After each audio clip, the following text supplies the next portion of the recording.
Hi friends, అందరు ఎలా ఉన్నారు? ఈరోజు మా ఇంట్లో ఆరోగ్యానికి ఎంతో బలమైన లడ్డు చేసుకోవడం జరుగుతుంది.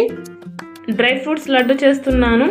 బెల్లము, నువ్వులు, పల్లీలు, కుడకపొడి, ఖర్జూర, బాదం, పిస్తా, కొంచెం నెయ్యి ఇవన్నీ వాడి లడ్డుగా చేసుకోవడం వలన రోజు మార్నింగ్ ఒకటి తినడం వలన ఎముకలు గట్టిగా ఉంటాయి.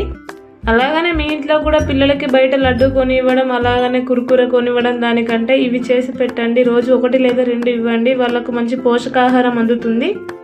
చాలామందికి ఇంట్లో డ్రై ఫ్రూట్స్ తినడం ఇష్టం ఉండదు. కాకపోతే అన్నీ కలిపి లడ్డు చేసుకోవడం వలన చాలా చక్కగా అనిపిస్తుంది తినడం కూడా. నెయ్యి ఇష్టం లేని వాళ్ళు నూనెతో కూడా చేసుకోవచ్చు. కాకపోతే నెయ్యితో కమ్మని టేస్టీగా ఉంటుంది. పిల్లలు కూడా చాలా ఇష్టంగా తింటారు. లడ్డూలు మాత్రం చాలా చక్కగా వచ్చాయి. అందరం చక్కగా తిన్నాము. చక్కగా ఒక డబ్బాలో స్టోర్ చేసి పెట్టుకుంటే దాదాపు 1 మంత్ దాకా నిల్వ ఉంటాయి. ఎంతో రుచికరమైన డ్రై ఫ్రూట్స్ లడ్డు రెడీ.